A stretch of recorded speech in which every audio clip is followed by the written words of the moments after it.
queridos hermanos.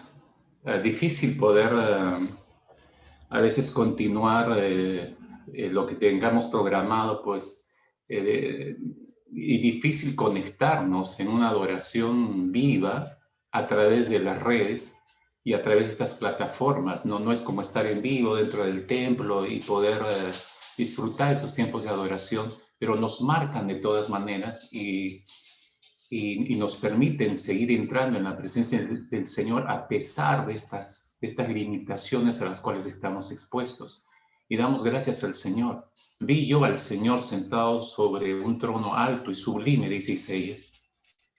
Y no es una expresión de soberbia del profeta. Vi yo al Señor. ¿Quién puede ver a Dios? Usted podría decir en esta mañana, después de este servicio, vi yo al Señor. Después de cada servicio, de cada domingo, usted puede decir, vi yo al Señor. A veces ni siquiera tenemos esto en vista, ni siquiera hay el deseo de verlo, ni siquiera hay el deseo de buscarlo, ni siquiera hay el deseo de verlo a través de su palabra, porque Él se sigue manifestando a través de su palabra y a través de su propio espíritu, el cual ha sido dado a cada uno de nosotros, y por eso nos hemos transformado en habitaciones de su espíritu. Pero mi oración en esta mañana es que tanto usted como yo terminemos este servicio y nosotros podamos decir, vi yo al Señor, ¿no? Tuve un encuentro con el Señor vivo, diferente. ¿Por qué? Porque dispuse mi corazón. No dejé que nada me distraiga y dispuse todo mi ser para con el Señor.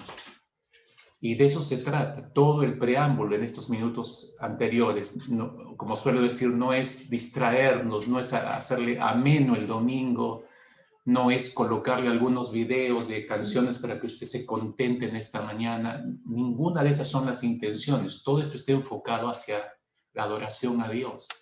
Y nuestros espíritus y almas van conectándose de todo el trajinar de esta semana, movido, no movido, con problemas, con crisis, con enfermedades, con hasta dudas incluso.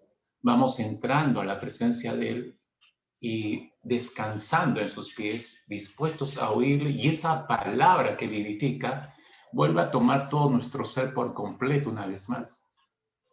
Espero que todo este tiempo, estos minutos anteriores, le haya ayudado a acercarse. Ya nadie lo puede forzar a abrir su corazón delante del Señor, ante su palabra.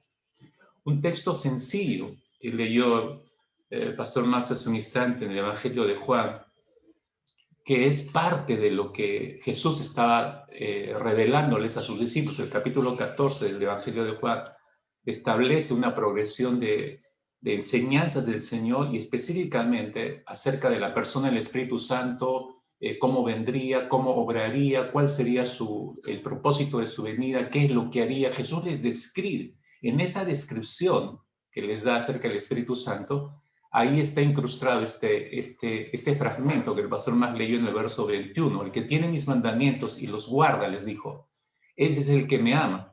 Y el que me ama será amado por mi Padre, y yo le amaré y me manifestaré a él.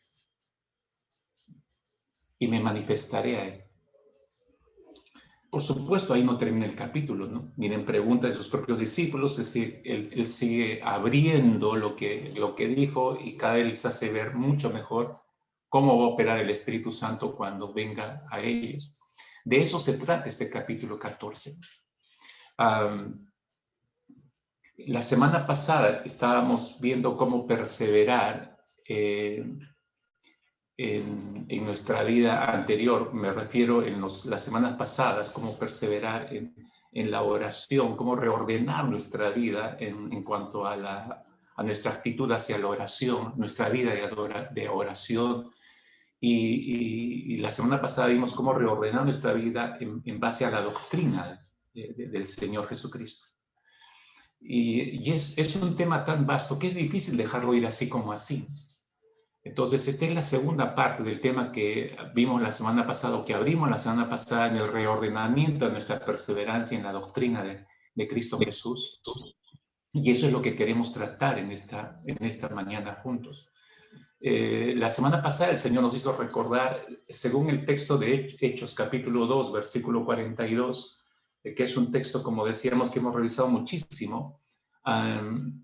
¿En qué perseveraba la iglesia que nació y se formó en ese entonces? Según Hechos 2:42, habían 4 cosas que especifican allí, que aplicado el verso 42 en cuanto al verbo utilizado ahí, perseverar, menciona Hechos 2:42, esas 4 cosas en las que perseveraba la iglesia. Dice que perseveraban en la doctrina de los apóstoles, en la comunión con los unos con los otros, en el partimiento del pan y en las oraciones. Esas 4 cosas específicas nos hizo recordar el Señor en función de ese texto que la iglesia perseveraba. ¿Y por qué lo hacía? Porque Dios había puesto ese sentir en el corazón de ellos, o sea, no fue una idea ni siquiera de ellos. Sin el accionar de Dios no hubieran podido hacer esto la iglesia. Y no solamente colocó Dios el sentir, sino el poder para hacerlo. Son 2 cosas que creo que son importantes no olvidarlas en esta mañana, en nuestra propia vivencia como iglesia. Dios es el que pone el sentir y Dios pone el poder para hacerlo.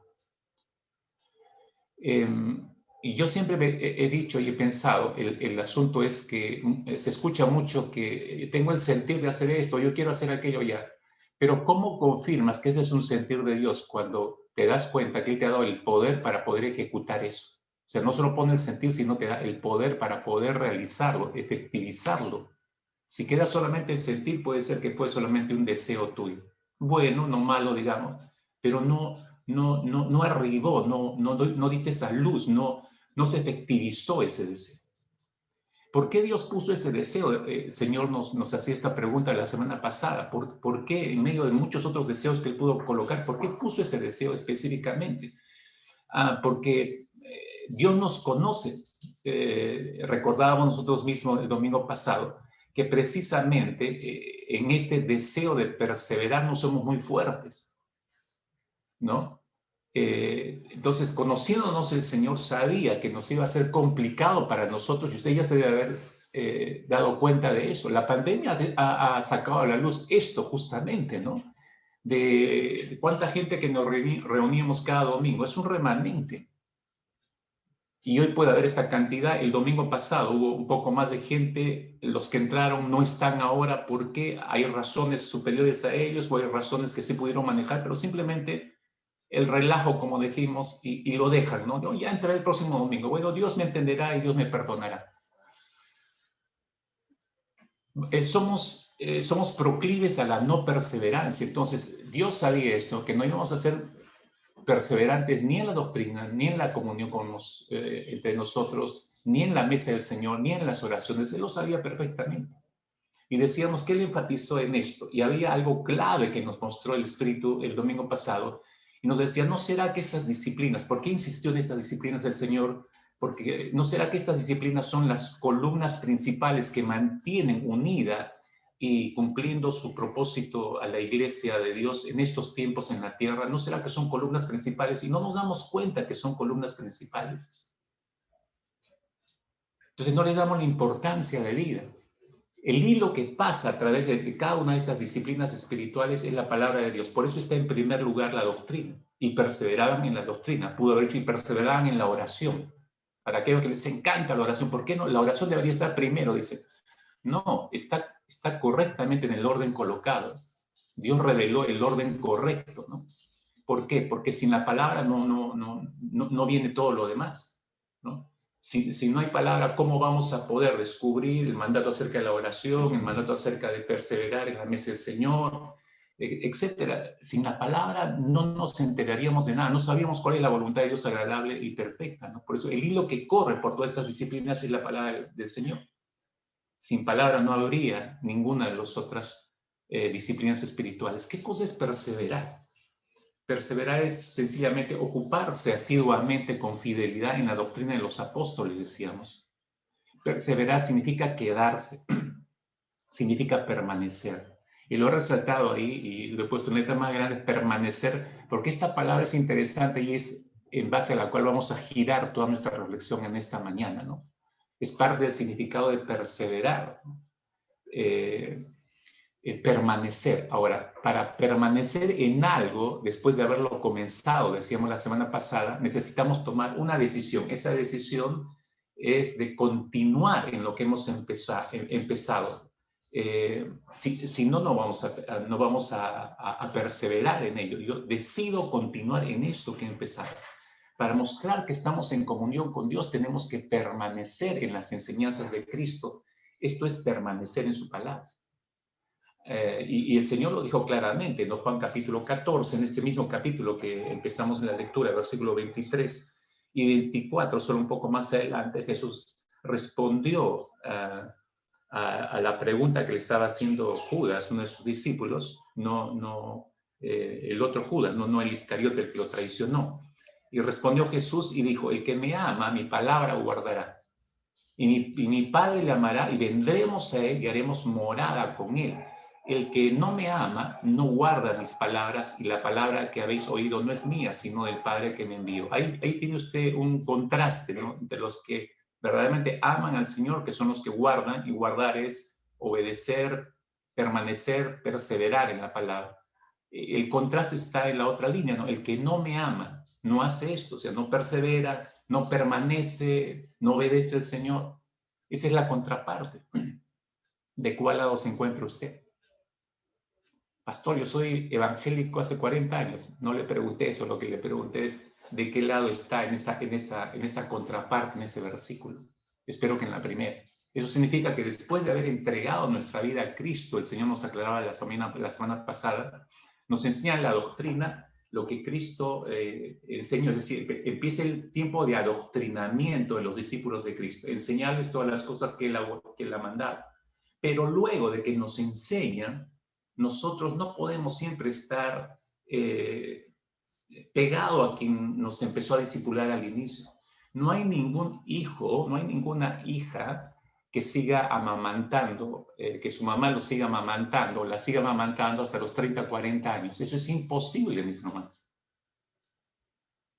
¿No? Bueno, no lo amamanto, pastor, pero ya el grandulón sigue viviendo aquí en la casa. Ya, ese es otro problema diferente, ¿no? De dependencia, demasiada dependencia cuando ya es hora, ¿no? Tienes que levantar las alas y volar, ¿no? El tiempo del nido vacío para los padres. Pero lo que nos está mostrando la palabra hasta aquí, en el texto que acabamos de leer hace un instante, es sumamente interesante porque se está enfatizando en la perseverancia, y esa perseverancia se nota a través de nuestra obediencia al Señor. Y al obedecer al Señor estamos mostrando nuestro amor por Él en esa obediencia. Pero decíamos la semana pasada, aquí está el cortocircuito. Si revisamos la historia, lo que vamos a encontrar, la historia de la iglesia me refiero, vamos a encontrar en la historia de la iglesia que hay muchos episodios donde se produce ese cortocircuito que lleva a la iglesia a un estado de pasividad, de relajamiento, de contentamiento en lo que ya logró y no sigue aprendiendo y practicando. Así como un hijo no puede ser amamantado por su madre hasta los 30, 40 años, igual los discípulos de Cristo, hay un tiempo del amamantamiento, permítanme siguiendo la ilustración, a través de su discipulador o discipuladora, pero después se supone que cada nuevo creyente debe seguir aprendiendo y practicando la doctrina de Jesucristo por sí mismo y vivenciándola cada día. Ese debería ser el nuevo estilo de vida de todos los creyentes. Pero justamente ahí está el cortocircuito. Algunos viven pendientes de sus discipuladores, pensando que es para siempre, negándose la responsabilidad de crecer y seguir desarrollando. Otros tempranamente se sueltan, es la otra contraparte. Los que tienen hijos pequeños, ustedes saben, llega un momento en que empiezan a caminar. Y cuando empiezan a caminar, la tendencia es tú lo quieres agarrar y se suelta de tus manos y quiere caminar hasta que lo dejas ya. Va a aprender y se pega un golpe y se pega la caída. Y llorando, te mira con sus ojitos de gato Shrek, de Shrek, y tú, ahí lo le va, ya, pues ya ves, ya aprende, pues, ¿no? Te sueltas, pero se suelta. Todavía recién está empezando a caminar, no es el tiempo de que lo suelte.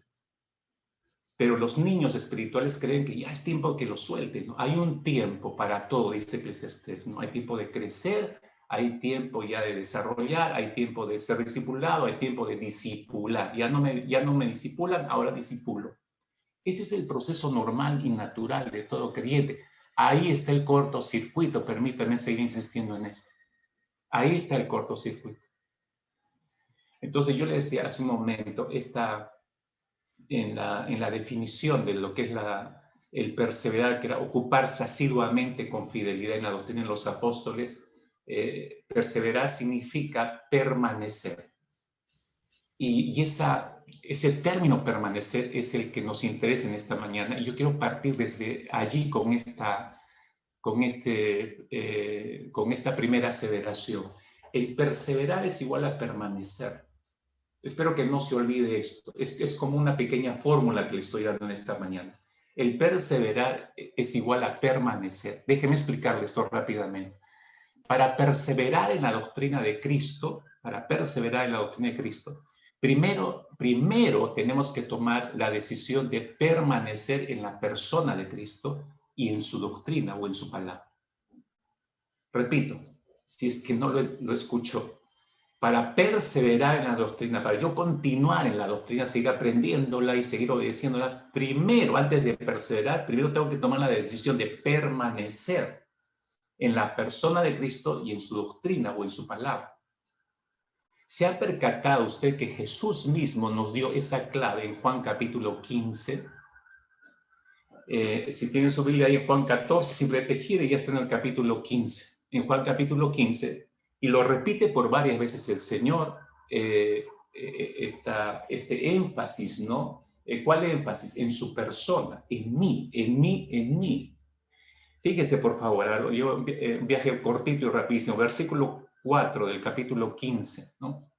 Miren cómo empieza. Jesús está hablando en todo el capítulo, los discípulos, dice, permaneced en quién, les dice, en mí. Permaneced en mí, dice el Señor.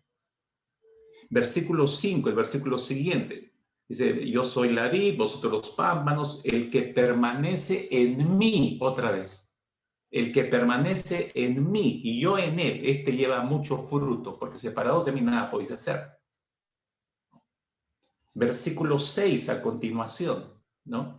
El que en mí no permanece, el que permanece en mí lleva mucho fruto, el que en mí no permanece, y vuelve a utilizar la misma frase clave acá, será echado fuera como pámpano y se secará. Versículo 7, ¿no?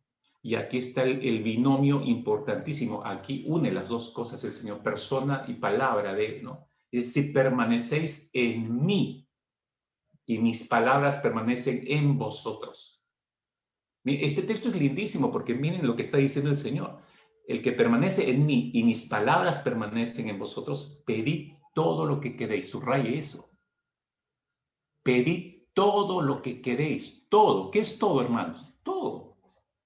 Todo lo que queréis y os será hecho. Sí, yo sé ya, algunos hombres sobre todo están pensando, ¿qué pediría? ¿Qué pediría? Un carro nuevo, encontrarme 800 millones de euros tirados en la calle.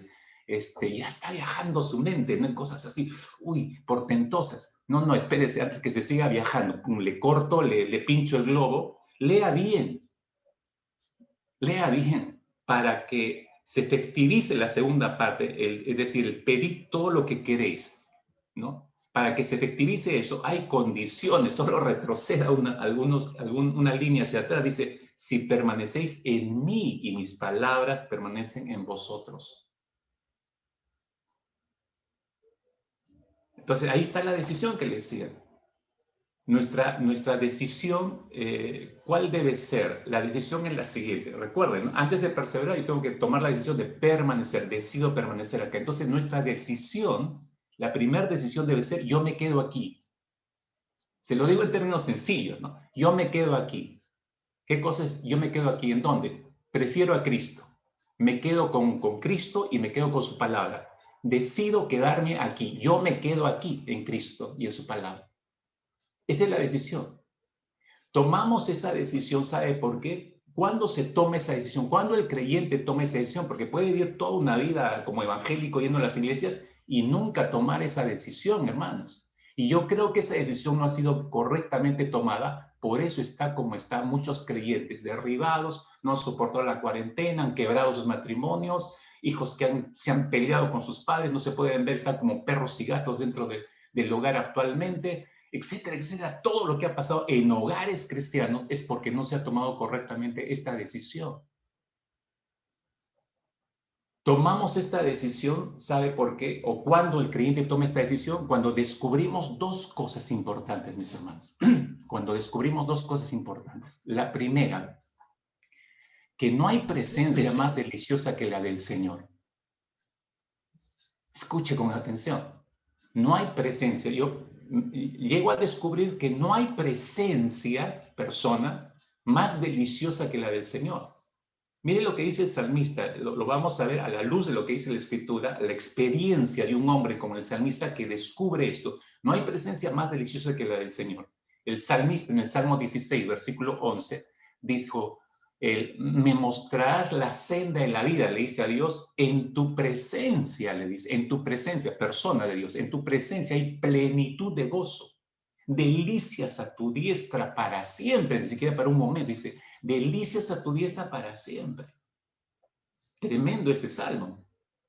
Pero el salmista está, no estamos acá tratando de lanzar una definición un poco abstracta, ¿no? Sino esta es la experiencia de un hombre de carne y hueso como usted y como yo, el salmista que descubre que en la presencia del Señor hay plenitud de gozo y delicias a su diestra para siempre, dice el Señor. No hay presencia más deliciosa que la del Señor.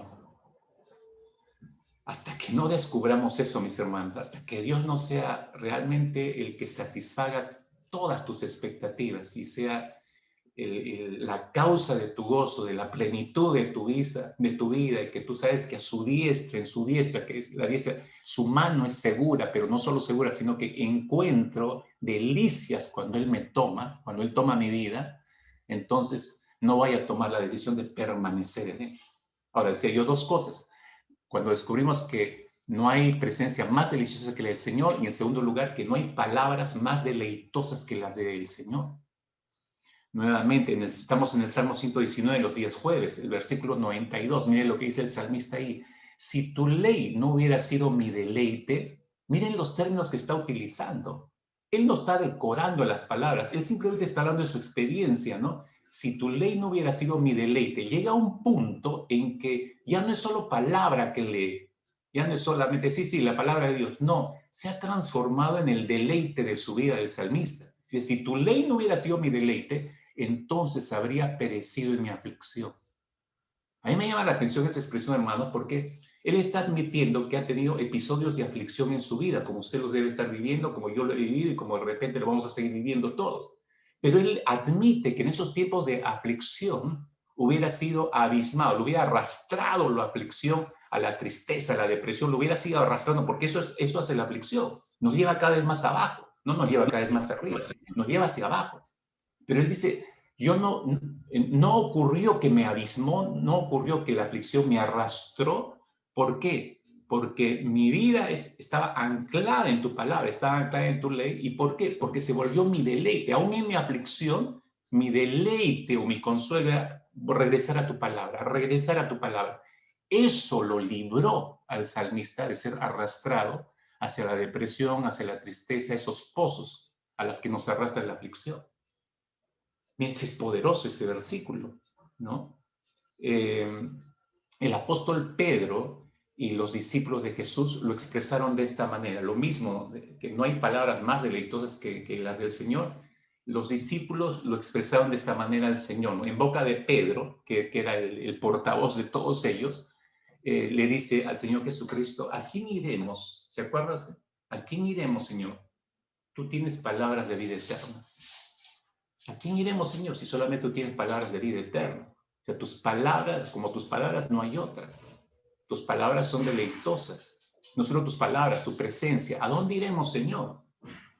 ¿A dónde iremos? No hay otro lugar, no hay otra persona en la que pudiéramos encontrar todo esto, está diciendo Pedro. Entonces, es por esta razón, mis hermanos, es esta misma razón que las ovejas siguen a su pastor, tal como lo dijo el Señor Jesucristo. Recuerda en Juan capítulo 10, versículo 27, Juan 10, 27, Jesús dijo, mis ovejas oyen mi voz y yo las conozco y me siguen. ¿Por qué siguen las ovejas lo siguen al Señor? porque su voz, las del Señor Jesucristo, y porque sus palabras son tan deleitosas a los oídos de las ovejas de Cristo que las consideran irreemplazables, necesarias, vitales, necesitan oírlas para vivir o para seguir viviendo. O sea, no son solamente palabritas lindas, ¿no? Sino son vitales. Es la vida para la oveja, para las ovejas de Cristo, ¿no? Ahora, si no tomamos estas dos decisiones, no vamos a poder permanecer. Decía yo, acá está el cortocircuito porque no hemos tomado correctamente esas decisiones. ¿Qué ocurre si no tomamos esas decisiones, mis hermanos? Cuando no se tome esta decisión de permanecer en Cristo y su palabra, en la doctrina de Cristo, lo más probable, mis hermanos, y esa es la experiencia que pueden estar pasando algunos de ustedes u otros, ¿no? Cuando no tomamos estas decisiones de permanecer en la persona de Cristo y en su doctrina, en su palabra, lo más probable es que toda nuestra euforia por las cosas de Dios, toda nuestra vida emocional, ¿no? De iglesia y aún devocional, se va a ir disipando, poco a poco se va a ir disipando y dejará poco a poco de ser atractiva a nuestras vidas. ¿Por qué? Porque ya no me emociona como antes, ya no me hace sentir como antes, ya no siento la presencia del Señor como antes. ¿Ha escuchado esas expresiones? ¿Las ha usado usted? ¿Las está utilizando ya? Esas son las señales peligrosas. ¿Sabe por qué ocurre esto? Cuando nosotros decimos que debemos tomar la decisión de permanecer en Cristo y su palabra, significa que debemos echar raíces. Permanecer significa echar raíces, no es solamente quedarse parado en un lugar, es echar raíces. Decido quedarme en Él, en Cristo, y empiezo a echar raíces en Cristo. Y echo raíces en Él, ¿para qué? Para beber de sus aguas que vivifican. Y eso le da estabilidad a mi vida. Eso le da estabilidad a nuestras vidas. ¿No se ha dado cuenta que eso mismo describe el Salmo 1?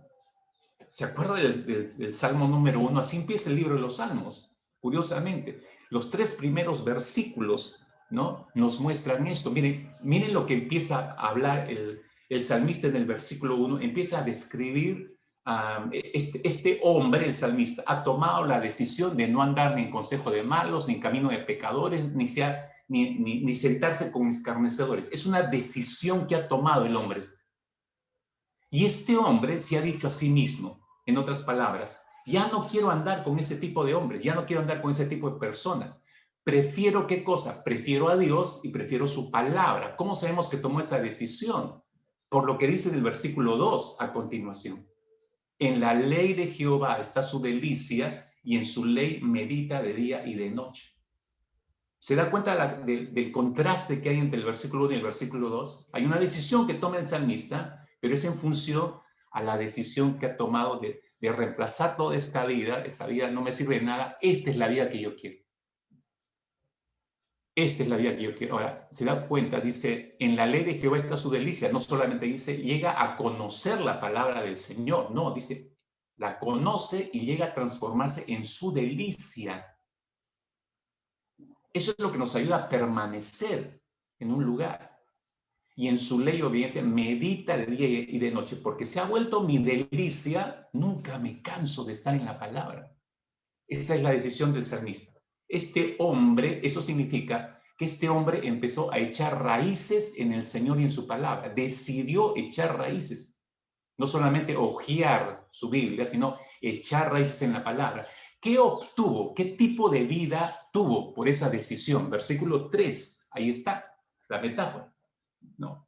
Es un árbol plantado, ¿no? Eso significa que tiene raíces profundas. Cuando dice que es un árbol plantado, eso significa que tiene sus raíces profundas ya, y ha hecho raíces. Junto a corrientes de agua, está tomando las aguas vivificantes de esas corrientes. Y empieza a dar fruto. Y da fruto a su tiempo, no cuando se le ocurre, da fruto en su tiempo. Eso es lo interesante de permanecer en el Señor. Nosotros no nos proponemos dar el fruto. El fruto viene por sí solo en el tiempo del Señor. No forzamos nada. su hoja no cae. Es decir, no empieza a perder vitalidad este árbol, está totalmente enraizado, está fortalecido, está vitalizado. Toda la vida el Señor corre por este árbol y todo lo que hace, escuchen, o los hombres sobre todo en esta mañana, todo lo que hace prosperará. A los hombres nos encanta la última palabra, prosperar, pero no vemos el contexto de ello, ni las demandas, ni las condiciones de Dios para que tengamos prosperidad. Todo lo que hace prosperará. Yo quiero prosperidad para mi vida, igual como tú seguramente, pero hay condiciones para eso según este versículo. Es tomar la decisión de permanecer, echar raíces en Cristo y en su palabra. Entonces seremos como este árbol plantado junto a corrientes de agua que da su fruto en su tiempo y su hoja no cae. Y todo lo que hagamos prosperará, mis hermanos. ¿Sabe cómo describió el apóstol Pablo? Esto mismo que estamos leyendo, ¿no? Ahora, veamos de una manera práctica. Bueno, este es el salmista. Veamos en otro hombre, ya en el Nuevo Testamento, veamos cómo funcionó este hombre. ¿Sabe cómo describió el gran apóstol Pablo esta permanencia en Cristo y su palabra? ¿Cómo es esto de echar raíces? Lo dijo de esta manera. Pablo lo dijo de esta manera. En Filipenses capítulo 3, versículo 14, es la expresión del apóstol Pablo. Él dijo, no hay vuelta atrás, Pablo dijo, no hay vuelta atrás. Prosigo a la meta, al premio del supremo llamamiento en Dios, en Cristo Jesús. Es lo mismo que dice el salmista en el Salmo 1, ¿no? Pablo decidió echar raíces. No hay vuelta atrás, dijo Pablo. Ya todo lo mío, lo pasado quedó atrás. Tomó la decisión de no regresar al pasado, ¿no? Prosigo a la meta, ¿no? Y ese proseguir es persevero, voy a permanecer y voy a perseverar en esto, está diciendo, al premio del supremo llamamiento en Dios en Cristo Jesús. Prosigo, persevero, ¿por qué? Porque decidí permanecer, decidí echar raíces en Cristo Jesús. ¿Saben cómo describió, este era Pablo, ¿no? ¿Saben cómo describió esto mismo el apóstol Pedro? En términos del apóstol Pedro, se lee de la siguiente manera. Primera de Pedro, capítulo 1, versículo 17, Pedro dice, y si invocáis por Padre aquel que sin acepción de personas juzga según la obra de cada uno, conducíos en temor todo el tiempo. Eso es perseveración. Eso es permanencia. Todo el tiempo de vuestra peregrinación. Aquí en la tierra se está refiriendo, ¿no? Es decir, no es solamente un momento, no es solamente los domingos, es toda la vida. Toda la vida. Me conduzco en temor de Dios todo el tiempo. ¿Por qué? Porque decidí permanecer y echar raíces en Cristo. Y estoy produciendo el fruto a su tiempo. Mi hoja no cae. Y todo lo que hago prospera. Eso en términos de Pedro. ¿Cómo lo describió el apóstol Juan? En términos del apóstol Juan, primera de Juan, capítulo 2, versículo 6, Juan dijo lo siguiente, el que dice que permanece en él, en Cristo, debe andar como él anduvo. Debe andar, ese andar es perseveración. El que dice que permanece en Cristo, este versículo no puede describirlo más claramente, ¿no es cierto? Debe andar como él anduvo. Mis hermanos, permanecer significa, otra vez, echar raíces, significa quedarse y no hay vuelta para atrás. Cuando yo echo raíces, no hay vuelta para atrás, hermanos. ¿Por qué decía al inicio que muchos no han tomado esta decisión? Porque se nota, porque si hubieran echado raíces en el Señor, nada los hubiera movido. Su familia estaría estable, su matrimonio estaría estable. No digo sin problemas que no nos falta a todos. Estoy hablando de estabilidad, de madurez. Estaría estable. Sus hijos, la relación con sus hijos estaría estable. Los hijos estarían estables. ¿Por qué no se ha dado eso en muchos casos, mis hermanos? Porque no echaron raíces. Están en la iglesia, sí, nunca echaron raíces. Están en el Señor, pero nunca echaron raíces. Leen la palabra, escuchan un devocional, pero nunca han echado raíces. Otra vez, permanecer, mis hermanos, significa echar raíces, es quedarse y no hay vuelta para atrás. Mire, escuche con cuidado. En el siglo II, siglo III antes de Jesucristo, siglo III antes de Jesucristo, existió un hombre que fue famosísimo. Muy joven empezó su carrera como conquistador de todo el mundo. Su visión era conquistar todo el mundo. Su nombre fue Alejandro Magno. De hecho, que usted ha escuchado algo respecto a él. Este hombre no vivía sin conquistar. Batallas y conquistar, batallas y conquistar. Esa fue su forma de vida. Era rey de Macedonia, Alejandro Magno. Dicen los historiadores que en su plan de conquista un día llega a las costas de Fenicia. Estaba por desembarcar en las costas fenicias. Entonces todos sus barcos de Alejandro Magno, todo su ejército, estaba llegando a conquistar Fenicia. Entonces ya estaba a punto de desembarcar en las costas de Fenicia, pero él hace una observación que pone en riesgo toda su misión de conquista. Observa que sus enemigos, los fenicios, triplicaban el número de los ejércitos que Alejandro Magno tenía en sus barcos. Entonces, él, en un solo vistazo y por la experiencia, y sus soldados también se dieron cuenta que antes de desembarcar, toda su tropa sabía que iba a ser derrotada por los fenicios y que iba a perder. Venían de conquista en conquista. Entonces llegó el momento de agachar cabeza y acá nos hicieron polvo, ¿no? Y acá vamos a morir todos. Eso lo persiguió en todo su ejército.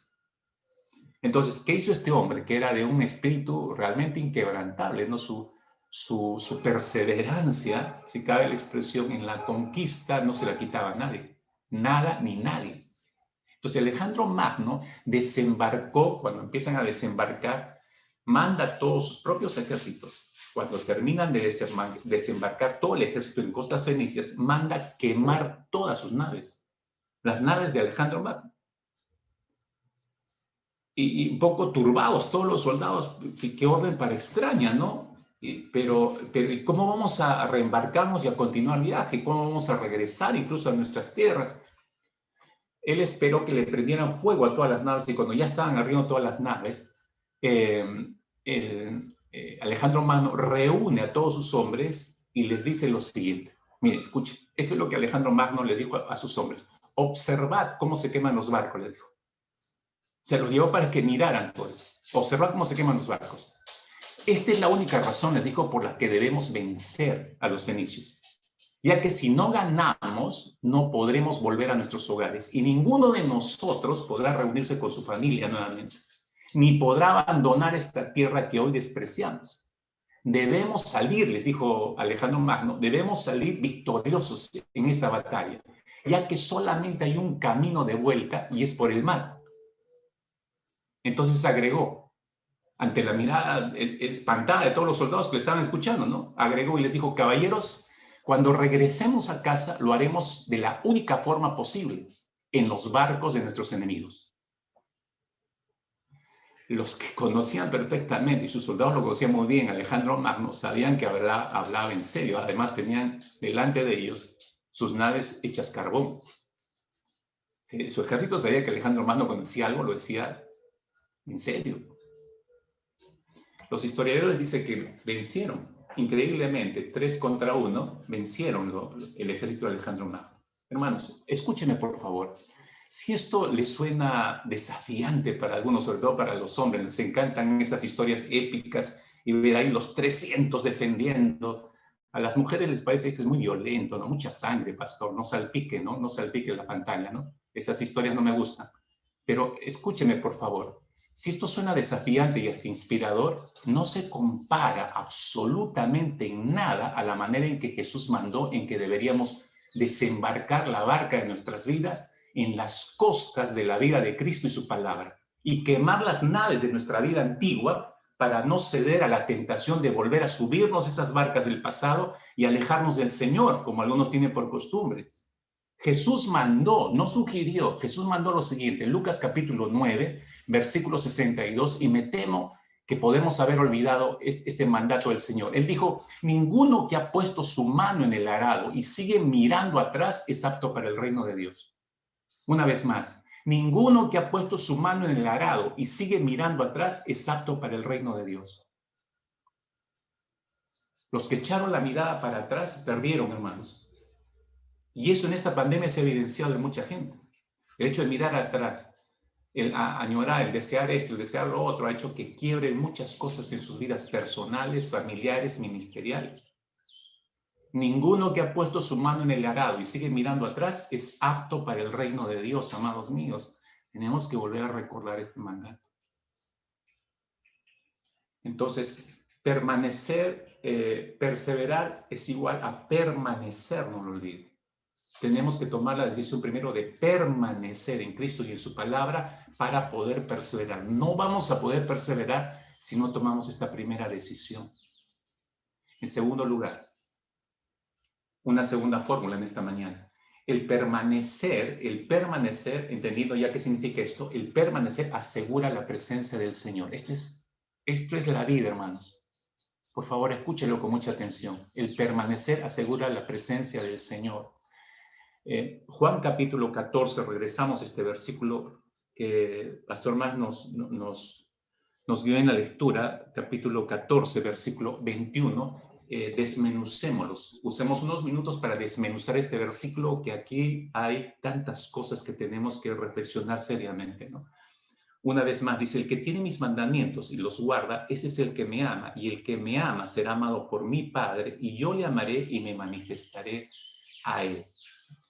Desmenucemos un poco esto para que entendamos qué está diciendo Jesús. La primera frase dice Jesús, el que tiene mis mandamientos. Deténgase ahí un momento, por favor. Aquí la palabra tener en el griego es eco. Eco. Así como suena, eco. Ahora, eco no solamente está traducido como tener. No. Eco tiene un significado riquísimo en realidad. Permítame tener para explicarle y usted comprenda qué estaba diciendo Jesús cuando dijo el que tiene mis mandamientos. El que tiene mis mandamientos. Nosotros solo lo vemos de una manera. Es, bueno, poseerlos, ¿no? Es, sí, tengo mi Biblia, entonces sí tengo la palabra del Señor. En esa dimensión nosotros tomamos el tener los mandamientos del Señor. O máximo, sí los sé, sí los conozco, ¿no? No, pero esto es mucho más profundo lo que el Señor estaba diciendo. ¿Qué cosa quería decir el Señor con tener? En el significado del término griego está la riqueza de este término. Y no tiene un solo significado, tiene varios significados. Y habría que unificarlos todos estos. Pero los voy a despedazar un poco para enriquecernos nosotros mismos en esta búsqueda del Señor y en esta decisión de enraizarnos en Él. Este término eco, por un lado, significa retener, significa guardar, retener, guardar. Pero retener, guardar, no a la manera de... ¿Se acuerda de estos personajes de la parábola de las 10 minas en Lucas capítulo 19? Parecía la de los talentos, este amo que se va y llama a un grupo de sus siervos y les entrega una cantidad de dinero y se va. Luego regresa y les toma cuentas, ¿no? Al primero y lo invertí y esta es la ganancia. Pero llama a uno de ellos, en esta parábola de las 10 minas, Lucas 19, verso 20 específicamente, pero este hombre tomó la mina o el valor monetario y lo amarró en un pañuelito y lo guardó. No es en ese sentido que se utiliza el término eco acá en Juan 14, 21. No es guardarlo y lo guardo bien. No en ese sentido, sino más bien en el sentido de lo guardo porque le doy un gran valor, y porque le doy un gran valor a esto, lo cuido y por eso lo guardo. Estoy cuidando, estoy velando sobre este bien recibido, el que tiene mis mandamientos. Ahora, eso significa retener, guardar, pero no solamente eso. El mismo término significa asirse de, aferrarse a. Cuando llegamos a descubrir nosotros el inmenso valor de la palabra de Dios sobre nuestras vidas, nosotros nos aferramos a la palabra porque sabemos que sin ella vamos a volver a caer en la oscuridad en la cual vivíamos. Por eso tenemos que asirnos, agarrarnos, nos asimos fuertemente de esa lámpara, nos asimos fuertemente de esa lumbrera, porque es la vida para nosotros. Si yo me suelto esta lámpara, voy a caer en la oscuridad. El que tiene mis mandamientos, el que se aferra a mis mandamientos, no porque sabe que sin estos mandamientos vuelve a caer en su estado de vida anterior de oscuridad. Eso está diciendo el Señor. Pero también significa contar, considerar, contemplar. Cuando vemos el valor de la palabra del Señor, entonces no hay ninguna decisión, mis hermanos, no hay ninguna decisión de nuestras vidas que las tomemos sin filtrarlas por la Escritura. sin filtrarlas primero por la Escritura, sin considerar lo que Dios dice en su palabra. ¿Qué dice Dios en su palabra en estos casos? ¿Cómo debo enfrentar este negocio? ¿Cómo debo tomar esta decisión? ¿Cómo debo escoger esto? Filtrar por la palabra para la decisión final, para tomar la decisión última, para tomar la decisión ya de ejecución. Nuestras vidas, en otras palabras, mis hermanos, las empezamos a enfocar en la verdad de Dios. La empezamos a contemplar, no para solo mirarla extasiados, sino para buscar en la palabra las respuestas que requerimos a nuestras necesidades. Contar, considerar, contemplar, eso está diciendo el Señor, el que tiene mis mandamientos, el que los cuenta, el que los considera, el que los contempla para encontrar respuestas en ellos. Fíjese la riqueza de lo que está diciendo el Señor en una sola palabra. Pero también significa, el eco significa llevar de vestido o llevar de armas, como si fueran las armas. Y se entiende perfectamente, ¿no? El que tiene mis mandamientos. Esto significa, este significado es muy singular, ¿no? Pongo un ejemplo para que lo vean. Cuando un niño, los que tienen niños, cuando un niño le agarra, como decimos, le agarra camote a un juguete suyo, no lo deja ni a sol ni a sombra, ¿verdad? Hasta duerme abrazado del juguete, ¿no? Para todo lado está con el juguete, ¿no? Cuando un niño o un adolescente le agarra camote a un vestido, polo, casaca, suéter, lo lleva puesto hasta para dormir, creo. Así como los hombres, ¿no? Les encanta su polvo de Lebec hasta para dormir, ¿no? Para trabajar, para todo puesto, ¿no? Y a eso me refiero, ¿no? A eso me refiero, ¿no? Le agarramos camote, como decimos. Pues así, de la misma manera, mis hermanos, la palabra de Dios se vuelve nuestro mayor tesoro. La transformamos en el todo de nuestra vida y la llevamos como un vestido, ¿no? La llevamos como un vestido, la llevamos como nuestra arma principal, pues ya aprendimos que nuestra lucha no es contra sangre ni carne, sino contra huestes espirituales de maldad. Y por eso necesito esta palabra como una arma para entrar en esas batallas, para enfrentar esas batallas. La llevo como un arma, la llevo como un vestido. Ahora, yo solamente le estoy explicando, miren, la riqueza de una sola palabra en todo su significado, y aún hay más. Me faltaría el tiempo, sería todo un mensaje para dedicar solamente a esa palabra, hermanos. Agrego una más. A mí me sorprendió el significado de eco en este sentido. Quedar embarazadas. Dije que acá hubo un corto, acá se equivocaron, creo, en el estudio y me metí un poco más. ¿Cómo que quedar embarazada? Sí, de hecho. Porque el que tiene mis mandamientos, cuando lo haces tuyo, cuando entra a formar parte de tu vida, te embaraza.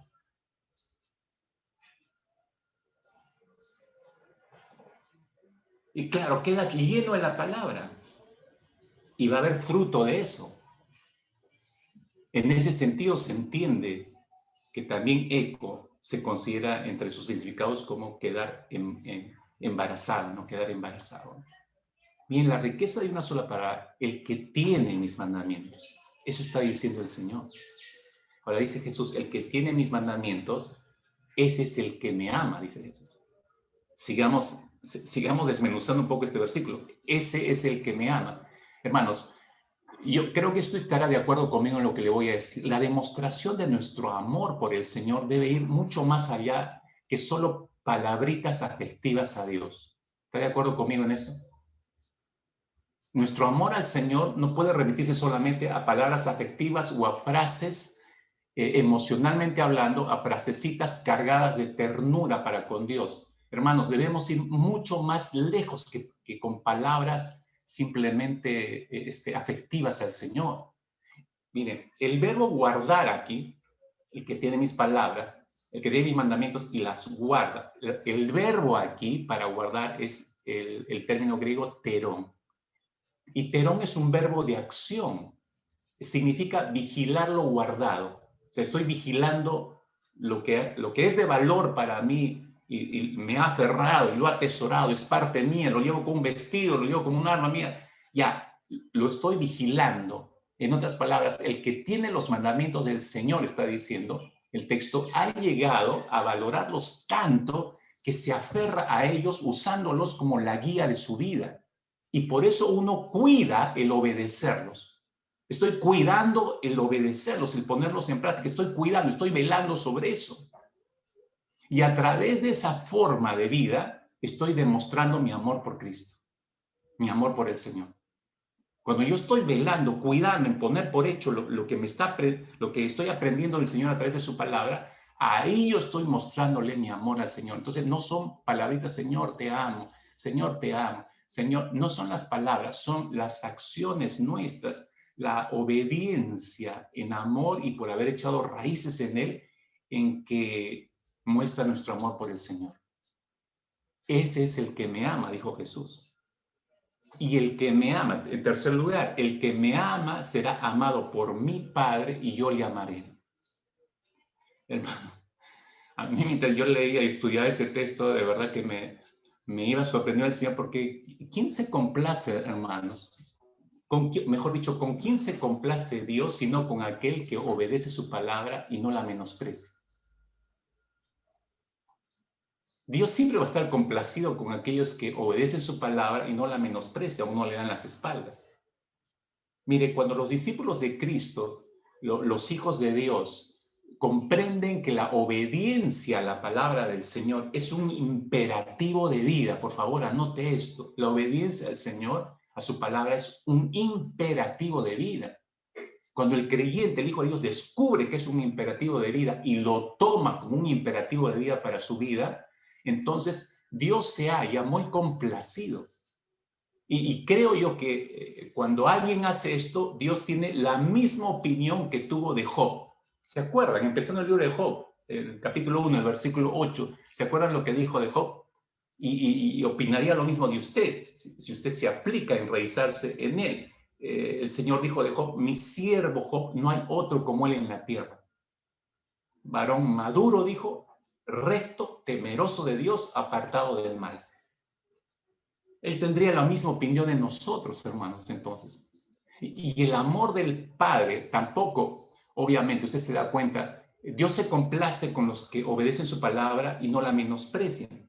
Ahora, dice el texto, y el que me ama será amado por mi Padre y yo le amaré. ¿Sí? Nuestro amor por el Señor tiene que ir más lejos de frasecitas afectivas, pero el amor del Padre aquí en este texto también no son frasecitas afectivas para sus hijos. Piense conmigo por unos instantes. No tendría sentido que el Padre nos diga que te amo, escucháramos su voz, te amo, te amo. No tendría sentido, hermanos. Dios no ama de esa manera. Lanzamos frasecitas de afecto y de amor para con nosotros. No, Dios va mucho más lejos que eso. No, son su forma de mostrar su amor es a través de su palabra, a través de promesas poderosas que sostienen, fortalecen, guían, consuelan, animan, corrigen. Así muestra su amor el Señor a través de su palabra, a través de sus promesas. Escuche con cuidado lo que le voy a decir a continuación. Podríamos pensar, amados míos, podríamos pensar que es más que suficiente saber que Dios nos ama. O sea, decía yo, este texto es maravilloso porque el que me ama será amado por mi Padre y yo le amaré. Es impactante para nosotros. Piense un momento conmigo. Nosotros podríamos pensar, es más que suficiente saber, Señor, que tú me amas. Gracias, Señor, ¿no? Aún siendo inmerecedor de tu amor, ¿no? Aún dándome cuenta que yo no merezco ni esta oportunidad de vida que me diste. Yo sé eso, Señor. Entonces, el saber que tú me amas, el poder leer un Juan 3:16 o poder leer Juan 14:21, ya es más que suficiente para mí, podemos estar pensando. Y hasta podríamos decirle a Dios, Señor, gracias. Tu amor es más que suficiente. No merezco nada más. Gracias, Señor, por amarme. Punto. Pero cuando tú pones tu punto, Dios sigue hablando. Y te dice a través de este texto, escucha por favor, Dios te sigue hablando y te dice a través de este texto, sí, yo sé que no mereces que te ame. Yo sé que no mereces que te dé nada más. Yo sé, pero quiero hacerlo de gracia, quiero seguir haciendo de gracia. No solo yo te amaré, sino que mi Hijo también te amará. ¿Te das cuenta que acá hay dos personas de la Trinidad que el Señor está diciendo que van a manifestar su amor? Hermanos, por favor, hermanos, escuche esto con cuidado. Esto es tremendo.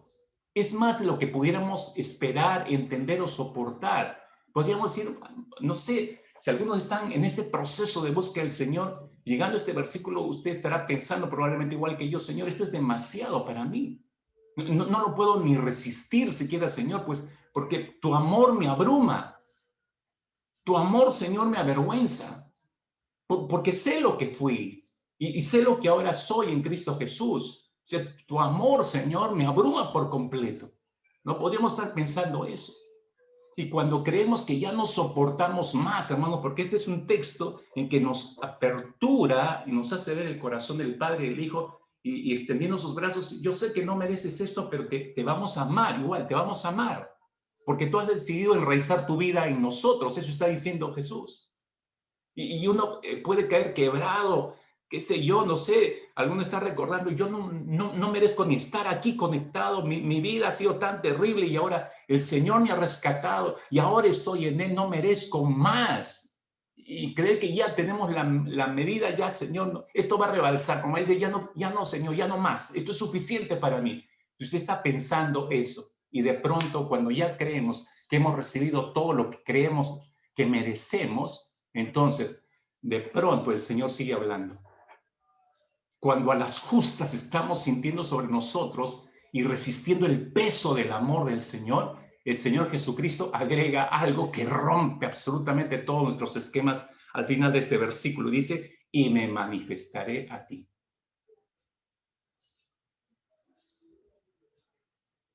Es como si el Señor dijera, sí, yo sé, mira, te debo ahí resistiendo todo el peso del amor del Padre y mi amor, pero eso no es todo.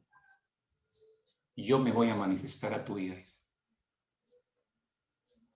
¿Sabe cuál es el término que utiliza aquí el Señor Jesucristo? Me manifestaré, enfanizo. Enfanizo significa mostrarse, darse a conocer. Literalmente es mostrarse, darse a conocer. Por el contexto, mis hermanos, de este capítulo, evidentemente Cristo está haciendo referencia al Espíritu Santo, que vendría sobre los creyentes a morar en nosotros y transformarlos en templos de su Espíritu, y a partir de ese momento se mostraría desde el interior y a través de su palabra se manifestaría a los creyentes, a los hijos de Dios. Por eso les dijo a continuación, usted, ahí en Juan capítulo 14, verso 26, lea un poco más adelante nada más, dice, mas el Consolador, el Espíritu Santo, a quien el Padre enviará en mi nombre, Él os enseñará todas las cosas y os recordará todo lo que yo os he dicho. Por eso les agrega eso. Pero ese me manifestaré que está diciendo Jesús es mucho más rico, hermanos. Es mucho más rico. Cierto es que en estos tiempos de pandemia que estamos viviendo, el Señor, dígame, ¿acaso no se ha ido mostrando, no nos ha ido mostrando su perfecta voluntad a través de su palabra? Y a muchos de ustedes, como a mí, nos ha sostenido de manera maravillosa a través de su palabra. Pero cuando estaba estudiando este versículo 21, yo tenía un conflicto en mi mente.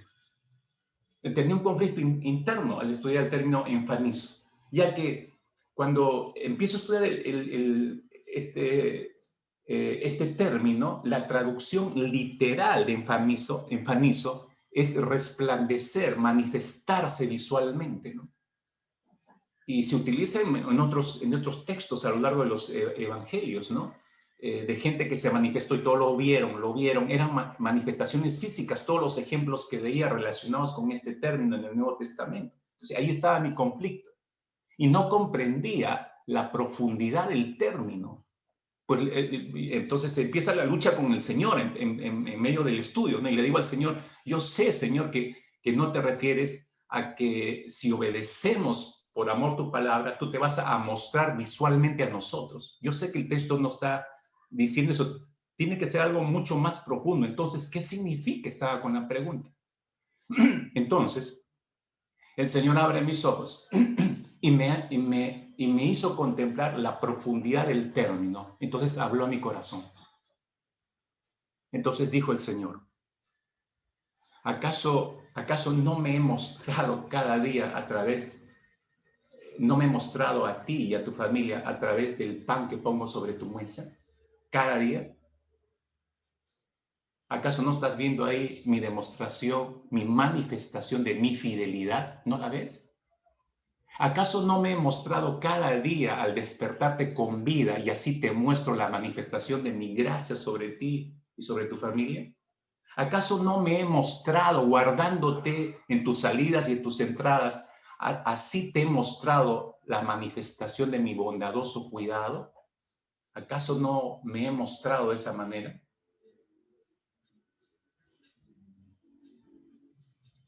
Será amado por mi Padre, yo le amaré y me manifestaré a él. Entonces comprendí. Mis hermanos, si usted está obedeciendo por amor a Dios, Él no solo le está mostrando su amor de manera práctica a través de sus promesas poderosas, sino que las está haciendo efectivas sobre su vida y de esta manera Cristo se está manifestando a su vida. Abra los ojos, hermano, hermana. Abra los ojos y contemple extasiado esas manifestaciones sobre su vida diarias. Dios está mostrando en todas las cosas. Dios está mostrando en todo lo que usted hace. Y adorémosle por eso, ¿no? Se da cuenta que al permanecer en Él y en su palabra, aseguramos la presencia de Dios en nuestras vidas. ¿Se da cuenta de eso? Pero qué difícil es permanecer, pastor, me estará diciendo. Por supuesto que es difícil. No es sencillo permanecer, no es sencillo echar raíces. No es sencillo poner las manos en el arado y no mirar atrás. Pero le animo a que lo haga. ¿Sabe por qué? Y termino con este tercer punto en esta mañana rápidamente. El no permanecer, hermanos, es la tercera fórmula que le doy en esta mañana. El no permanecer nos hace perder la presencia del Señor. Por esa razón tenemos que tomar la decisión rápido y ya. El no permanecer nos hace perder la presencia de Dios. Por favor, sin perder Juan 14. Primera de Reyes, capítulo 9. En Primera de Reyes, capítulo 9, versículos 6 y 7. Hay prácticamente un resultado de toda la vida de pecado de la nación de Israel y mire cómo Dios lo confronta, ¿no? Y le dice así a su nación. El versículo 6 de 1 Reyes 9. Capte por favor esto. Esto es, mire, cómo una cosa lleva a la otra, cómo se pierde la presencia del Señor. Cómo se pierde la presencia del Señor. Dice verso 6, mas si obstinadamente os apartareis de mí, vosotros y vuestros hijos. Está hablando, fíjese, implica la generación. Hoy en la tarde tenemos una reunión tan importante de oración padres-hijos. Por favor, comprenda la dimensión de esto, mis hermanos, los hombres. Mas si obstinadamente os apartareis de mí, vosotros y vuestros hijos, y no guardareis mis mandamientos, ¿por qué se iban a apartar los hijos? Por el mal ejemplo de los padres. Por eso implica a los hijos más acá, ¿no? Pero fíjese, cuando dice, si os apartareis de mí vosotros y vuestros hijos y no guardareis mis mandamientos, eso significa que tomaron la decisión de no permanecer en los mandamientos del Señor o obedeciéndolos. Eso significa tomar una mala decisión. Y mis estatutos que yo he puesto delante de vosotros, sino que fuereis y sirviereis a dioses ajenos y los adorareis. Yo, dice el Señor, decisión de Dios, dice verso 7, yo cortaré a Israel de sobre la faz de la tierra que les he entregado. Y esta casa que he santificado a mi nombre, yo la echaré de delante de mí. Eso es perder presencia. E Israel será por proverbio y refrán a todos los pueblos. Y eso ocurrió al final y al cabo, tanto en el reino del norte como en el reino del sur, por eso fueron llevados esclavos. Hermanos míos, no existe una desgracia mayor en esta vida que perder la presencia de Dios. Escúcheme por favor con cuidado, no existe mayor desgracia en la vida de un cabeza de familia, de una iglesia que perder la presencia de Dios. Recuerda usted a Caín, Génesis capítulo 4, versículo 13 y 14. Miren cómo Caín se dio cuenta de la pérdida de la presencia del Señor. Dijo, mi castigo es demasiado grande, dijo Caín, para soportarlo. Me has expulsado de la tierra y de tu presencia. Es demasiado grande para soportarlo, dijo Caín. Así vivió hasta el último de sus días Caín, en ese estado de desgracia, pérdida de la presencia de Dios. David, el rey, estaba aterrado con la idea de perder a Dios.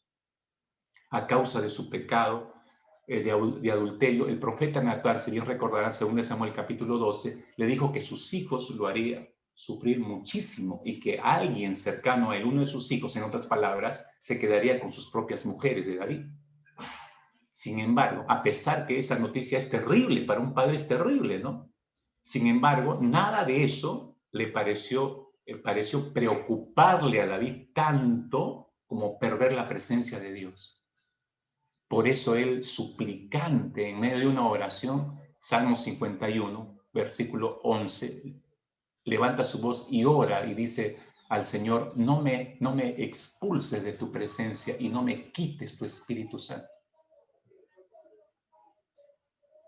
¿Por qué ora así? Porque David estaba aterrado con la idea de perder la presencia de Dios. ¿Le aterra perder la presencia de Dios a usted? Mi querido hermano, mi querida hermana, mi querido joven, ¿le aterra perder la presencia del Señor? Si no le preocupa y no le aterra, ya perdió usted algo hace mucho tiempo atrás. Ya perdió. Esa no es buena señal. ¿Quién pierde la presencia del Señor, mis hermanos? Solamente, escuche, solamente los desobedientes, los que no tomaron la decisión de permanecer en el Señor y en su palabra. Entonces no tomaron esa decisión y por ende dieron las espaldas a la palabra y al Señor y por eso desobedecen la palabra y al Señor. Entonces toman su propio camino y eso significa que ya no están perseverando en los caminos del Señor. El rey Saúl es un claro ejemplo de eso, aunque comenzó su ministerio bien, lleno del Espíritu del Señor, lleno de la presencia del Señor, lo terminó. Si usted revisa su historia de punta a punta, cómo terminó sus días como rey, lo empezó con Dios y lo terminó sin Dios, a causa de su pecado. El Señor dijo, hablándole a Samuel, su profeta, ¿no? Le dijo en 1 Samuel capítulo 15, versículo 11, el Señor le dice a Samuel, lamento haber hecho a Saúl rey, porque no me ha sido leal. Esa expresión, no me ha sido leal, está hablando Dios, eso significa no ha permanecido en mi persona. Y sigue diciendo Dios, y se ha negado a obedecer mi mandato. Eso significa no ha permanecido en mi palabra. ¿Se da cuenta cómo está ahí las dos decisiones que no tomó Saúl y que Dios está haciendo la observación? Por lo tanto, dice el Señor, ¿no? ¿Cuál fue la decisión final de Dios? Avance un capítulo más, en 1 Samuel capítulo 16, versículo 14, esta fue la decisión de Dios. El Espíritu del Señor se apartó de Saúl. El Espíritu del Señor se apartó de Saúl. Perdió la presencia del Señor, mis hermanos, en otras palabras. ¿Y qué hizo Dios? Lo reemplazó por David. Lo reemplazó por el rey David. ¿Qué es lo que ocurre, amados míos? Por favor, escúcheme. ¿Qué es lo que ocurre cuando una persona pierde la presencia del Señor?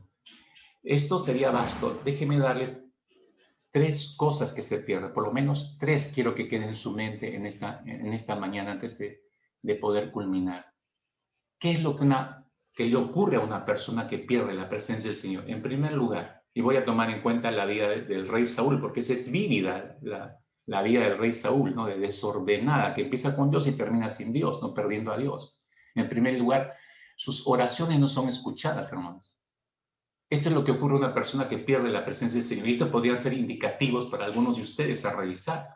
Sus oraciones no son escuchadas. Mire lo que dijo el rey Saúl en pleno clímax de estar viviendo fuera de Dios, ¿no? 1 Samuel 28:15. Dijo, estoy desesperado, dijo Saúl. Los filisteos me hacen la guerra y Dios me ha abandonado. Ya no me responde. Dios me ha abandonado, ya no me responde. Mentira. Dios no lo había abandonado. Él abandonó a Dios. Y porque él abandonó a Dios, entonces tiene esa percepción, ¿no? Ya no puede escuchar a Dios. Él, porque abandonó a Dios, ya no puede percibir la voz de Dios. Así ocurre, hermanos. Cuando no tomamos la decisión de enraizarnos en el Señor. El pecado, en otras palabras, el pecado bloquea las líneas de comunicación con el cielo. Mire cómo lo expresa Deuteronomio 28:23. Dice, arriba los cielos se pondrán rígidos como el bronce y abajo la tierra se volverá dura como el hierro. El cielo de bronce y la tierra de hierro significan que el cielo no responde, Dios no responde, y en la tierra no hay bendición. ¿En cuál tierra? En la tierra de tu familia, en la tierra de tu vida personal. ¿Algo no está fluyendo en tu vida? Examínate, hermano, hermana, ante la presencia del Señor a través de su Espíritu Santo, porque podría ser la consecuencia de un pecado en tu vida o de algún desorden en tu vida que ha hecho que los cielos se pongan rígidos como bronce y abajo la tierra se vuelva dura como el hierro. Nuestras oraciones no son escuchadas cuando perdemos la presencia del Señor. En segundo lugar, el gobierno sobre tu casa es ya por tu propia cuenta, porque ya Dios no está. Saúl siguió siendo rey, te recuerdo esto, Saúl siguió siendo rey sobre Israel un tiempo más, pero fue un rey sin la presencia de Dios. Salmo 127, versículo 1. Es necesario recordar ese texto a estas alturas, en estos tiempos. Dice el salmista, si el Señor no edifica la casa, en vano trabajan los que le edifican. Si el Señor no guarda la ciudad, en vano vela la guardia. Hermanos míos, capte esto, por favor, anótelo con cuidado. Si no permanecemos en el Señor y su palabra, en vano trabajamos tratando de edificar nuestros hogares, porque lo haremos sin Él. ¿Y qué bendición puede haber edificar la casa sin Él? ¿Qué bendición podemos tener sin Él? Si el Señor no edifica la casa, capte usted bien eso, si el Señor no edifica la casa, si el Señor no edifica la casa, significa que si nosotros no edificamos nuestras familias con la dirección de Dios a través de su palabra, la familia no es edificada ni bendecida, porque lo que estaré haciendo es en mis fuerzas y con mis ideas. Entonces, no solamente está mal eso, sino es en vano todo lo que podamos hacer. Es esta la razón, mis queridos padres, por las cuales muchos padres no saben qué hacer con sus hijos y sus problemas. No saben qué hacer con sus problemas conyugales. No saben qué hacer con sus problemas familiares. Es esta la razón. Si el Señor no edifica la casa, la razón es que no le has permitido a Dios edificar tu casa. Y Él lo hace a través de su palabra. Quien ha perdido la presencia del Señor queda por su propia cuenta dirigiendo el hogar. Espero que usted no quiera eso. En tercer lugar, enfrentas solo tus batallas. Cuando perdiste la presencia del Señor, ay, ay, ay, enfrentamos solo nuestras batallas. El rey Saúl seguía en los campos de batalla, te recuerdo. Seguía saliendo como rey, seguía enfrentando a sus enemigos, él encabezaba los ejércitos, pero sin el favor de Dios, sin la protección de Dios, sin la guía de Dios. Y usted sabe cómo al final terminó en un campo de batalla suicidándose. Así fue el final de este rey. Hermanos míos, ¿cómo salir a enfrentar nuestras batallas diarias si Dios no va a estar peleando por nosotros? ¿Cómo enfrentar nuestras batallas diarias si no tenemos la cobertura del Señor, la guía del Señor en pleno campo de batalla? Por eso es que Moisés suplicó al Señor diciendo, si tu presencia no va con nosotros, ¿se acuerda de esos términos en que Moisés habló con el Señor, ¿no? En pleno desierto, con ese tremendo pueblo de casi 2 millones de personas a sus espaldas? Le dice a Dios, si tu presencia no va con nosotros, es decir, si no vas delante nuestro, Señor, no nos hagas salir de aquí, le dijo el Señor. Si tu presencia no va adelante, no nos haga salir de acá, Señor. Moisés sabía que no podía salir a enfrentar sus batallas diarias sin que el Señor fuera adelante. Es vital entonces, hermanos, es vital permanecer en el Señor y en su palabra. Es vital. ¿Ya tomó usted esa decisión? Si para usted es difícil permanecer en Cristo y su palabra, debe saber que para otros es mucho más complicado, pero sin embargo perseveran y siguen adelante. ¿Por qué? Porque está en juego su vida en esa decisión. Y quiero justamente terminar contándoles esta ilustración, ¿no? Que muestra esto. Si para usted es difícil, para otros es complicadísimo, porque de esa decisión depende toda su vida. El domingo pasado yo estaba un poco trayendo a la memoria el gran avivamiento en Gales. hace un poco más de 150 años atrás, Dios levantó muchos misioneros y muchas iglesias en medio de avivamientos. Ahora, como resultado de estos avivamientos, el evangelio empezó a correr por todo el mundo. De esa manera llegó al noroeste de la India, a través de algunos de estos misioneros que viajaron allí. La región que entonces estaba en la India a la que llegaron los misioneros era la región de Assam, y tenía cientos de tribus que no conocían al Señor, obviamente, agresivas, cazadores de hombres, reductores de cabezas, etcétera, etcétera. A pesar de toda esa oposición, los misioneros llegaron, compartieron el evangelio con estas tribus, y uno de estos hombres de una de esas tribus, llamado Noxen, escuchó el evangelio y se convirtió al Señor. Él y su esposa y sus 2 hijos. A partir de ese momento recibieron a Cristo como Señor Salvador y empezaron a hablar de Jesucristo en su propia aldea, ¿no? El jefe de su aldea, al enterarse de esto, se enojó muchísimo, ¿no? Y llamó a Noxen y le exigió que renunciara públicamente a la decisión que había tomado por Cristo Jesús, o si no, se tendría que enfrentar a la muerte. Dice la historia que, tocado por el Espíritu Santo, este hombre, Noxen, le respondió al jefe de la aldea, de su propia aldea, su máxima autoridad, le respondió de esta manera y le dijo: he decidido seguir a Cristo, no hay vuelta atrás, no hay vuelta atrás. El jefe se molestó, obviamente, se indignó por la respuesta de Noxen y mandó traer a su familia y ordenó inmediatamente el fusilamiento de sus 2 hijos, delante de los ojos de Noxen. Entonces, ejecutaron a los hijos, y cuando caen los 2 cadáveres de sus hijos a los pies de su propio padre, ¿no? El jefe de la aldea le exige nuevamente a Noxen y le dice: niega tu fe en Jesucristo y le perdonamos la vida a tu esposa. La respuesta de Noxen, mirando el cadáver de sus hijos, fue esta. Le dijo al jefe levantó su rostro, miró al jefe de la aldea y le dijo: aunque nadie se me una, yo seguiré a Cristo. No hay vuelta atrás, no hay vuelta atrás. La esposa de Noxen también en el mismo instante sufrió la muerte automática. El jefe de la aldea volvió a pedirle a Noxen que niegue su fe, y ahí estaba Noxen mirando el cadáver de sus 2 hijos y el cadáver de su esposa a sus pies. Y volvió a levantar sus ojos, miró al jefe de su aldea y le volvió a decir estas palabras. Le dijo: la cruz delante, el mundo detrás de mí, no hay vuelta atrás, no hay vuelta atrás. En el acto dispararon a Noxen y lo mataron también. Pero esas muertes desencadenaron un gran avivamiento masivo en toda esa aldea, partiendo por el jefe de esa aldea, que se convirtió a Cristo. Nosotros hemos cantado miles de veces, cientos de generaciones han entonado este cántico: he decidido seguir a Cristo. Pero lo entonamos y así lindo, y he decidido seguir a Cristo, no vuelvo atrás.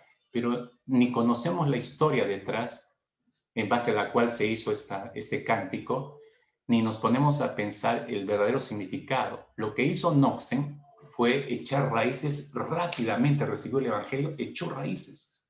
Cuando viene el vendaval de las amenazas, no pudo ser derribado ese árbol que ya estaba bebiendo de las profundidades de las aguas vivificadoras de Cristo. Ni siquiera cuando vio morir a sus hijos ni a su propia esposa.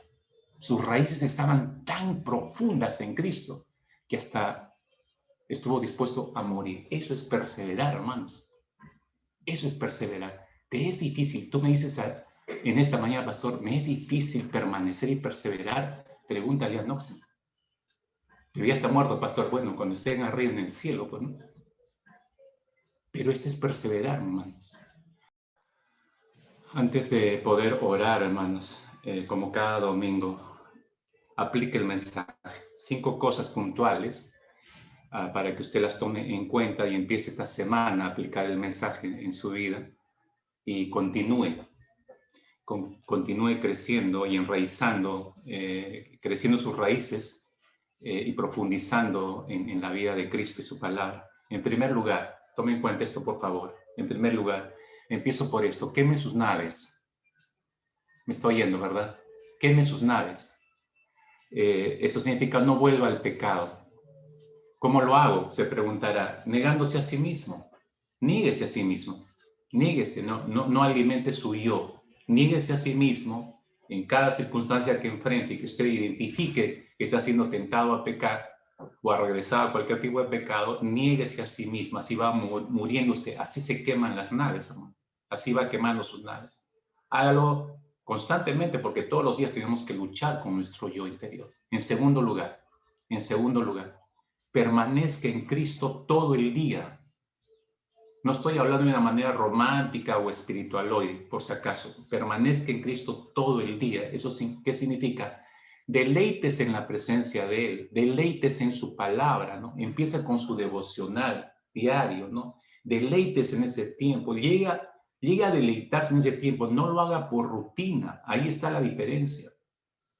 Algunos ya se cansaron de la rutina, ya ni siquiera escuchan el devocional que se envía en muchos casos, o ni siquiera hacen el propio, ¿no? Entonces, deleites en su presencia, deleites en la palabra, ¿no? En su momento devocional siempre empieza ahí. A lo largo del día reflexione y medite y mantenga ese deleite, comparta lo que Dios le haya dicho. Así le empieza a dar vueltas a todo lo que Dios le ha estado mostrando tempranamente en el día. En tercer lugar, no descanse en sus estados emocionales. No descanse en sus estados emocionales. Descanse y confíe en la palabra. No se mueva por sus estados emocionales. Muévase de acuerdo a la palabra. Así usted debe enfrentar todo lo que le suceda en cada día. Enfréntelo desde la palabra, no en base a sus estados emocionales. En cuarto lugar, asegure usted la presencia de Dios, asegure la presencia del Señor. ¿Cómo? Obedeciendo su palabra. Ya lo escuchó hoy.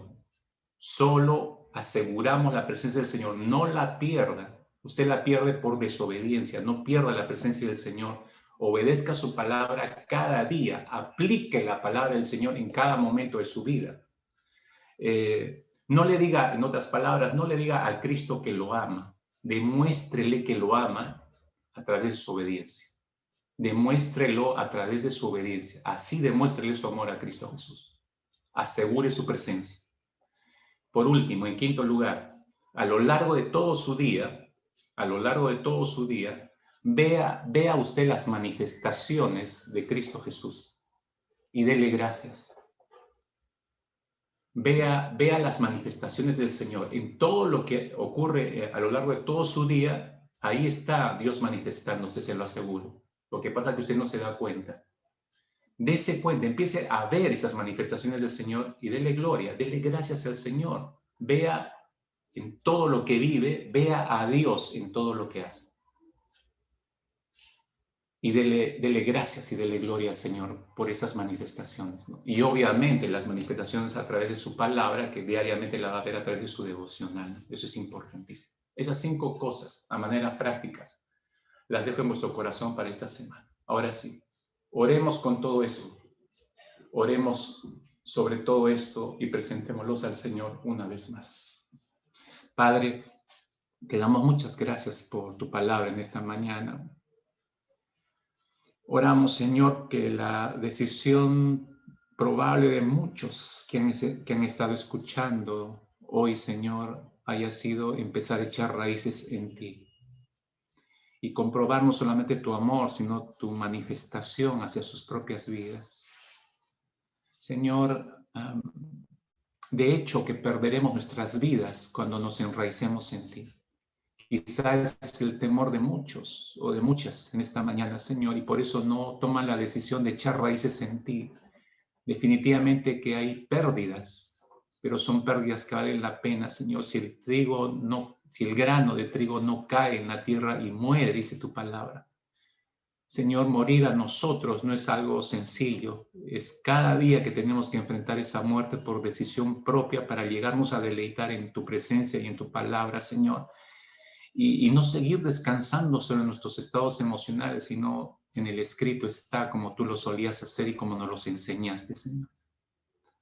Padre, oramos por cada familia que ha estado a lo largo de este mensaje conectada con nosotros, Señor. Y que sobre todo se ha conectado contigo. Oramos por cada familia que esté en sus plenas luchas, en sus plenas batallas, Señor. A puertas de tomar grandes decisiones probablemente. Ayúdales a tomar la decisión correcta, Padre bueno. Ayúdales, por favor, a inclinar la balanza, a echar raíces en ti y en tu palabra. Ayúdales, por favor, Señor. Por sí mismos es muy probable que no podrán hacerlo. Por eso te necesitan a ti, Padre bueno. Ayuda, por favor, a cada cabeza de familia, Señor, a poder guiar a su propia familia en esta dirección. Ayuda a cada hijo, a cada hija, Señor, a humildemente someterse a sus padres y seguir la dirección que ellos estipulen para sus familias y para sus hogares, Padre. Por favor, te lo suplicamos. Y de esa manera que puedan ir mostrando su amor por ti. Señor, dejamos todo esto en tu presencia, encomendando nuestro andar, encomendando todo lo que hemos propuesto en el corazón y dándote gracias y dándote gloria por tus manifestaciones. Hoy te has manifestado de una manera poderosa, Señor, a nuestras vidas. Gracias por esto, Señor. En tu nombre precioso volvemos a encomendar todo nuestro ser en tus preciosas manos. En el nombre de Cristo Jesús. Amén, Señor. Amén.